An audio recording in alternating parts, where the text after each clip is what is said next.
Good morning children. 4వ పాఠంలో నీతి పరిమళాల పాఠంలో మనం ముందు తరగతిలో 1 to 3 పాయింట్స్ మనం వివరించుకున్నాం, చక్కగా చదువుకున్నాం, చక్కగా నేర్చుకున్నాం. ఇప్పుడు 4వ పద్యం వరకు మనం వెళ్దాం. 4వ పద్యం నేను చదువుతాను, మీరు చక్కగా శ్రద్ధగా వినండి, మీరు కూడా చదవండి.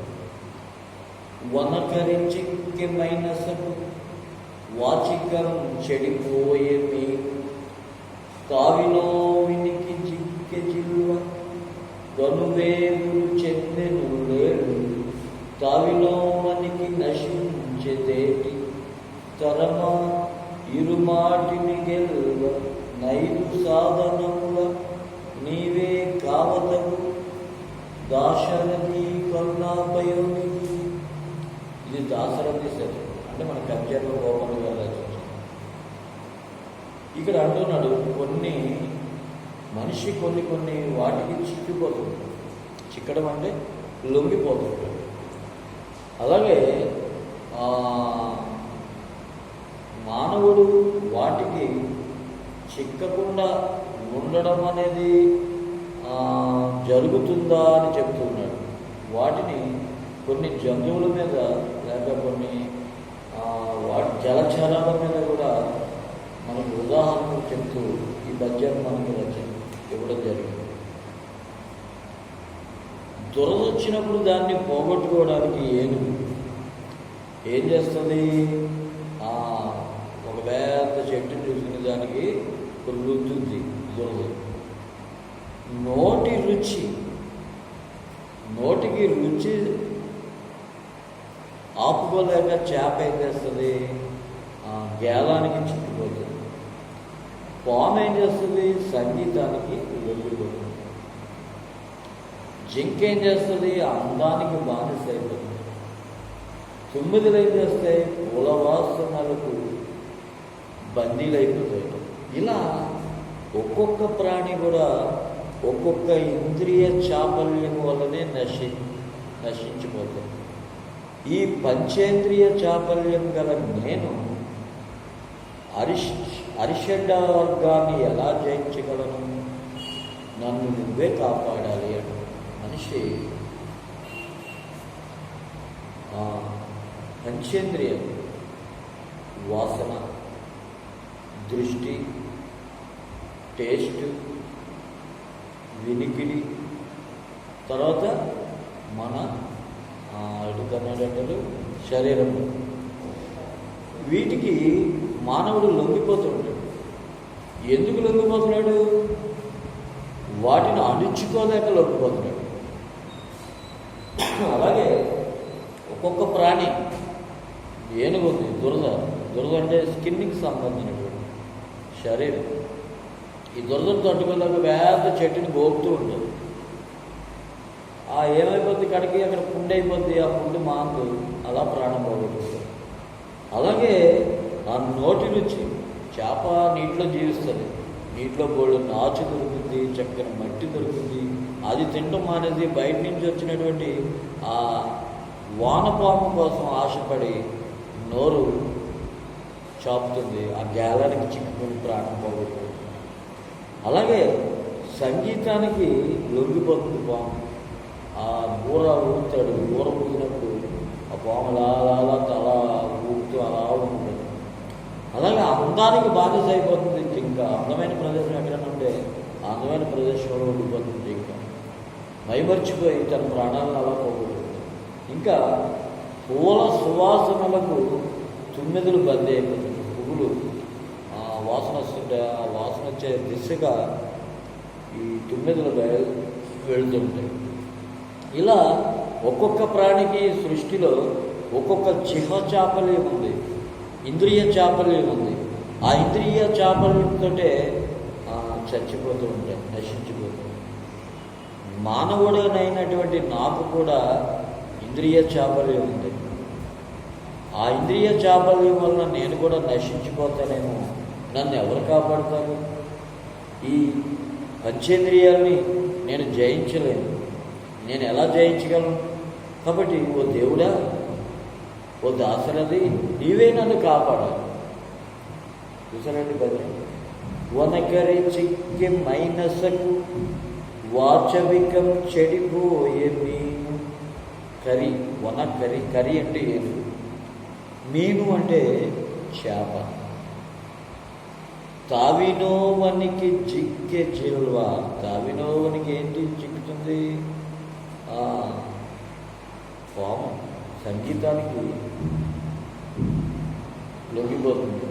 గనువేగురు చెందెను లేడు, అందానికి లేళ్ళు బందేరు. తావినో మనికి నశించేదేటి. ఇక్కడ తావినో మని అంటే మంచి పూల సువాసనలు. ఇందాక తావినికి అంటే సౌండ్కి పాము చిక్కుపోతుంది. ఇక్కడ పూలవాసనలకు దేటి అంటే తేనెటీగలు లొంగిపోతాయి. తరమా ఇరుమాటిని గెలువ 5 సాధనములు. ఇలాగా ఒక్కొక్క దానికి ఒక్కొక్క చేపల యొక్క నశించిపోతుంటే నాకు ఈ 5 ఉన్నాయి. 5 చేపలకి నేను గెలవగలుగునా, వాటిని గెలవగలుగునా? నన్ను నువ్వే కాపాడాలి ఓ దాశరథి, ఓ కరుణాపయోనిధి అని చెప్తున్నాడు. ఇంకా నెక్స్ట్ పైపులోకి మనం వెళితే ఇక్కడ క్షమ క్షమ క్షమ క్షమ అని లైన్కి ఒక క్షమ. ఒక్కొక్క క్షమకు ఒక్కొక్క అర్థం ఉంది. ఒక్కొక్క క్షమకు ఒక్కొక్క అర్థం ఉంది. పేరు క్షమే, పేరు క్షమ. ఈ క్షమ 4 అర్థాలు ఉన్నాయి. 4 అర్థాలు. చూద్దాం. క్షమను కడక నెవరు కాపాడుకొందురో, క్షమను చిరము వారు కావగలరు. కదలకుండనెవరి కడ క్షమయుండును, సర్వకార్యములకు క్షములు వారు. సభారంజన శతకం నుంచి గ్రహించబడింది ఈ పద్యం. ఏంటంట? క్షమను కడక నెవరు కాపాడుకుందురు. ఇక్కడ క్షమ అంటే ఓర్పు. ఓర్పుతో ఎవరైతే ఉంటారో వారు రెండవ లైన్లో క్షమను చిరము వారు కావగలరు. ఇక్కడ క్షమ అంటే భూమిని వారు కావలి కాయగలరు. ఇక 3వ లైన్లోకి వస్తే కదలకుండా నెవరికడ క్షమయుండును. కదలకుండా ఎవరి దగ్గర క్షమ ఉంటుందో సహనం. ఈ 3వ క్షమ ఏంటి? సహనం ఉంటుందో. సర్వకార్యములకు క్షములు వారు. 4వ లైన్లో క్షములు అంటే సమర్థులు. మొదటి లైన్లో ఉండే క్షమకు అర్థం ఏంటి? ఓర్పు. 2వ లైన్లో క్షమకు అర్థం ఏంటి? భూమి. 3వ లైన్లో ఉండే క్షమకు అర్థం ఏంటి? సహనం. 4వ లైన్లో ఉండే క్షమకు అర్థం ఏంటంటే సమర్థులు. అంటే ఈ క్షమను ఉపయోగించి 4 లైన్లు పోయమని సభారంజన శతకంలో మనం చూస్తూ ఉన్నాం. క్షమను కడకునెవరు కాపాడుకొందురు. ఓర్పుతో ఎవరుంటారో వాళ్ళే భూమిని కాపలా కాయగలరు. ఎవరైతే సహనముతో ఉంటారో వాళ్ళు ప్రతి పని చేయడానికి సమర్థులు అని చెప్తూ ఉన్నాం. ఇక్కడ ఈ పద్యం యొక్క మనం భావాన్ని మనం చూస్తే ఎవరు ప్రయత్నముతో ఓరిమిని కాపాడుకుంటారో వారు భూమిని కాపాడుతారు. ఎవరిలో సహనం నిశ్చలంగా ఉంటుందో వారు అన్ని పనుల్లోనూ సమర్థులై ఉంటారు. ఈ పద్యం యొక్క భావం. ఇంకా మనం చూసుకుంటే ఊరూరం జనులెల్ల బిచ్చమిడరు, యుండం గుహల్గల్గవు, చీరానీకము వీధులం దొరకదు, సీతామృత స్వచ్ఛ హవా పూలం బేరుల బారదు, తాపసులం బ్రోవంక నీ మోపవు, చేరం గోవుదురేల రాజుల జనులు శ్రీకాళహస్తీశ్వర. ఊరూరం ఊళ్ళోకి వెళ్తే జనులు ఏం చేస్తారు? భిక్ష భిక్షం పెడతారు, తినడానికి అన్నం పెడతారు. ఎక్కడైనా ఉందామనుకుంటే ఎవరి ఇంట్లోకి చేరకపోయినా ఎక్కడో చోట గుహలు ఉంటాయి, గుహలు. వస్త్రాలు వీధుల్లో దొరుకుతాయి, బట్టలు వీధుల్లో దొరుకుతాయి. సీతామృత సత్యవా, తాగడానికి నీళ్ళు కూడా దొరుకుతాయి.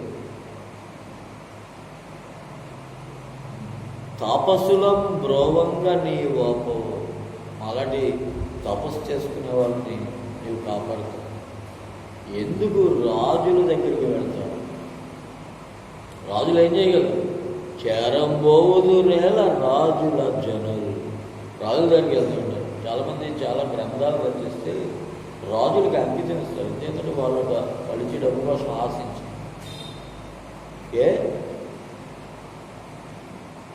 దేవుడు ఉన్నాడు, భగవంతుడు ఉన్నాడు. ఊళ్ళోకి వెళ్తే ఎవరింటికి వెళ్ళినా పట్టి అన్నం పెడతారు. వీధుల్లోకి వెళితే వస్త్రాలు దొరుకుతాయి కొనుక్కోవడానికి, ఉండడానికి గుహలు ఉన్నాయి, తాగడానికి నీళ్ళు ఉన్నాయి. ఇంకేం కావాలి? ఒకవేళ మమ్మల్ని కాపాడడానికి ఓ దేవుడా నువ్వే ఉన్నాడు. ఎందుకు ఈ రాజులను ఆశ్రయించడం? ఎందుకు ఈ రాజులతో వీళ్ళు ఆశ్రయించడం అని చెప్తూ ఉన్నాడు. ఇంకేంటంటే ఊరూరం జనులెల్ల బిచ్చమిడరు, యుండం గుహల్ గల్గవు, చీరానీకం వీధులం దొరకదు, సీతామృత స్వచ్ఛహ్వా, పూరం వేరుల బారదు, తాపసులం బ్రోవంగా నీ ఓపవు, చేరం బోవుదురేల రాజుల జనులు శ్రీకాళహస్తీశ్వర. ఓ కాళహస్తీశ్వర, ఓ దేవుడా, ఎందుకయ్యా మనుషులు రాజులను ఆశ్రయిస్తారు? రాజులను ఆశ్రయించడం కంటే నువ్వే మేలు. ఏం చేయాలంటే ఈ గ్రామాల్లో ప్రజలు ఉంటారు, గ్రామ ప్రజలు ఏం చేస్తారు? అడిగితే పట్టడు అన్నం పెడతారు. ఎక్కడైనా ఉండడానికి చెట్టు త్వరలో లేకపోతే కొండ గుహ ఉంటుంది, వస్త్రాలు వీధుల్లో ఉంటాయి, నీళ్లు నదుల్లో ఉంటాయి. మాలాంటి మునీశ్వరుని కాపాడడానికి నువ్వు ఉన్నావు, ఎందుకయ్యా రాజుల దగ్గరికి అంటూ ఉన్నాడు ఈ శ్రీకాళహస్తీశ్వర శతకం. ఇంకా నెక్స్ట్ పోయం మనం వెళితే, దుష్టు సూర్యుని దశ దుమ్మెత్తి చెల్లిన తనపైనే పడుగా దానికేమి. దుష్టుడు ఓ దోశల నిండా మట్టి తీసుకుని ఆకాశం మీదకి వేసాడు అనుకోండి, ఎక్కడ పడుతుంది అది? ఆకాశంలో ఎవరు ఉంటాడు? సూర్యుడు ఉంటాడు, చంద్రుడు ఉంటాడు. ఆ సూర్యుడి మీద దుమ్మేసాడు అనుకోండి, ఎవరి మీద పడుతుంది చెప్పండి? సూర్యుడి మీద పడుతుందా? పడదు. తిరిగి ఎక్కడికి వస్తుంది? తన మీదే పడుతుంది. కొండతో తగరు ఢీకొని ఎంత తాకిన తల ప్రక్కలగుగా దానికేమి. నేను చాలా బలవంతుణ్ణి అని మనం అనుకుంటూ ఉంటాం. ఎదుటివాడి బలాన్ని తెలుసుకోకుండా మనం వాడితో పోరికి సిద్ధపడుతూ ఉంటాం, యుద్ధానికి, దెబ్బలాటికి. ఎదుటివాడి బలం మరి మనం తెలుసుకోకుండా దెబ్బలాడికి వెళ్తే ఏమవుతాం? నష్టపోతాం, ఓడిపోతాం. అలాగే ఒక గొర్రె తగరు అంటే ఒక పొట్టేలు. ఆ పొట్టేలు ఏం చేస్తుంది? తన బలాన్ని తెలుసుకోకుండా ఆ కొండతో నన్ను ఏం చేయగలదు, ఇది కదలలేదు మెదలలేదు కదా అని ఆ కొండని ఢీకొడుతుంది. కొండని ఢీకొట్టినప్పుడు కొండకేమైనా ప్రమాదమా? కొండకేమైనా నష్టం జరుగుతుందా? అలా ఢీకొట్టినప్పుడు తల పగిలి ఆ కుందేలే చచ్చిపోద్ది కానీ, ఆ పొట్టేలే చచ్చిపోద్ది కానీ తల పగిలి. కొండ అణుమాత్రం కూడా ఏమీ బాధపడదు. ఎందుకంటే కొండకి బలం పెద్దది, పొట్టేలు ఎంత ఉంటుంది? కొండ అంత ఉంటుంది. అంత కొండని తగరంటే పొట్టేలను ఢీకుంటే కొండకే నష్టం. మనం కూడా ఎదుటివాడి బలాబలాలు మనం తెలుసుకోకుండా వాడితో మనం యుద్ధానికి వెళ్ళకూడదు. అలాగే మిడతలు చిచ్చుపై బడి ఎంత ఎగసినా దామె పొక్కెడుగాక దానికి. మన మంట వస్తుంది కదా, ఆ మంట చుట్టూరు మేము తిరిగేస్తాం, చుట్టూరు తిరిగిందనుకోండి మిడత ఏమైపోతే కాసేపటికి మాడిపోయి ఆ మంటలోనే పడి ప్రాణాలు పోయి వెలుగుని చూసి ఆశపడు. వలబడ్డనే మీనెంత పడి దాకా బొరలిన వలలో పడుతుంది చేప. చేప ఏంటంటే వల నుంచి బయటకు వచ్చేద్దామని అటు ఇటు కదిలిపోతుంది. అది ఎంత కదిలితే అంత చిక్కులు పడిపోతుంది, ఇంకా బలంగా అందులో చిక్కుకుపోతుంది. అలా చిక్కుపోయి అది నశించిపోతుంది. వలబడ్డ మీనెంత పడి దాకా బొరలిన దాన చుట్టూ కొనుగాక దానికి ఇంకా బలమైనటువంటి బంధం ఏర్పడిపోయి అందులోనే ఉండిపోతుంది. కాబట్టి ఎదిరి సత్వంబు నెరుగక, ఎదిరి సత్వంబు నెరుగక, ఎదిరి సత్వంబు తన సత్వం ఎరుగక లేక, అంటే మన బలాన్ని తెలుసుకోకుండా ఎదుటివాడి బలాన్ని కూడా అంచనా వేయకుండా పోరువాడెందున వివేక బుద్ధి అందు, అలా తెలుసుకోకుండా మనం దెబ్బలాడేవాడు వివేకవంతుడు అవుతాడు. తెలుసుకోవాలి, మన యొక్క బలం తెలుసుకోవాలి. మన బలానికి ఎదుటివాడు మనం వెళ్ళబోయేటటువంటి వ్యక్తి మీద దెబ్బలాన్ని కూడా మనం వెళ్ళాలి. వాడి యొక్క బలాన్ని కూడా మనం తెలుసుకోవాలి. అప్పుడు పోరుకి వెళ్ళిన వాడే వివేకం కలిగినటువంటి వాడు.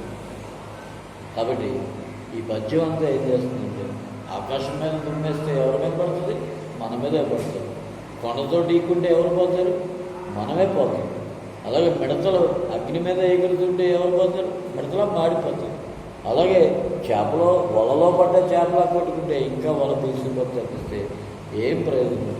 ఈ ప్రయోజనం ఏమైనా ఉండాలి. మనం తెలివైన వాడు అనిపించుకోవాలి అంటే, తెలివైన వాడు అయితే నువ్వు ఏం చేయాలంటే ఎదుటి వాళ్ళ యొక్క బలం ఎరగాలి. అర్థమైందండి? వల బలం ఎక్కువ, చేప బలం ఎక్కువ. చూడండి, వలన బలం ఎక్కువ, మిడత బలం ఎక్కువ, అగ్ని బలం ఎక్కువ, అగ్ని బలం ఎక్కువ. మరి ఇంకా చెప్పాడు, కొండ బలం ఎక్కువ, పొట్టేలు బలం ఎక్కువ, కొండ బలం ఎక్కువ. మరి అలాగే ఇంకోటి ఏంటంటే, సూర్యుడు గొప్పవాడా, నువ్వు గొప్పవాడుగా? సూర్యుడే గొప్పవాడు. కాబట్టి మనకంటే గొప్ప వాళ్ళ జోలికి మన యుద్ధానికి వెళ్ళకూడదు. అందుకని చెప్తున్నాడు, లాస్ట్ పోయిట్లో చెప్తున్నాడు, చదువు జీర్ణమైన స్వాంతం పండును, తిండి జీర్ణమైన నిండు బలము, చెరుపు గూర్చు రెండు జీర్ణములుగా ఉన్న విశ్వహిత చరిత్ర వినరమిత్ర రమయ. చదువు జీర్ణమైందనుకో, నీలో పరిపక్వత తెలివితేటలు వస్తాయి. నువ్వు తిన్న ఆహారం జీర్ణమైందనుకో, నీకు నిండు బలం వస్తుంది. ఈ రెండు కూడా నీకు జీర్ణం కాలేదనుకో, నీకు చెడుపు వస్తుంది. చెడు అంటే చెడ్డ జరిగింది. కాబట్టి నేర్చుకో. ఇక్కడ ఇన్ని పద్యాలు మనం చదువుకున్నాం. ఈ 4వ పాఠం అంతా చదువుకున్నాం. ఈ 4వ పాఠంలో మనకి అన్ని పద్యాలు కూడా కంఠస్థపెట్టవలసినటువంటి పద్యాలే. ఒకసారి నేను మరలా చదువుతాను, జాగ్రత్తగా వినండి. తనకు బలంబు లేదని ఎదం తలపో ఎడు కీర్తి గోరు నా ఘనగుణశాలి, లోకహిత కార్యము మిక్కిలి భారమైన మేలను కొని పూను శేషుడు, సహస్రముఖంబుల గాలిగ్రోలిత ననిషము మోవడే మరి, మహాభరమైన ధరిత్రి భాస్కర, చదువది ఎంత కలిగిన రసజ్ఞత ఇంచుక చాలకున్న, నా చదువు నిరర్ధకంబు గుణ సంయుతులెవ్వరు మెచ్చరచటం, బదులుగా మంచి కూర నలపాకము చేసిన నైనా, నందు నింపొదవెడి రుపులేక రుచి పుట్టగ నేర్చునటయ్య భాస్కర, భూషలుగావు మర్చులకు భూరి మయాంగత తారాహారముల్, భూషిత కేశపాస మృదు పుష్ప సుగంధ జలాభిషేకముల్, భూషలుగావు పురుషుని భూషితము చేయు పవిత్రవాణి, వాగ్భూషణమే సుభూషణం, భూషణముల్ నశించునన్నిటన్, వనకరి చిక్కె మైనసకు వాచివికం చెడిపోయే మీను తా వినికికి జిక్కె జిల్వ గనువేగులు చెందెను లేళ్ళు తావినోమనికి నశించెదేటి తరమా ఇరుమాటిని గెల్వ నైదు సాధనముల నీవే దాసర కావదగు దాసరది కరుణాపయోనిది. ఈ పద్యాలను కూడా కంఠస్థండి. ఈ 4 పోయిమ్స్ కూడా ఒక్కొక్క పద్యాన్ని 5 టైమ్స్ రాయండి. వాటి యొక్క అర్థాలను కూడా మీరు తెలుసుకుని రాయండి. 4 భావాలను కూడా రాయండి. ఈరోజు క్లాస్ ఇంతటితో స్టార్ట్ చేస్తాం.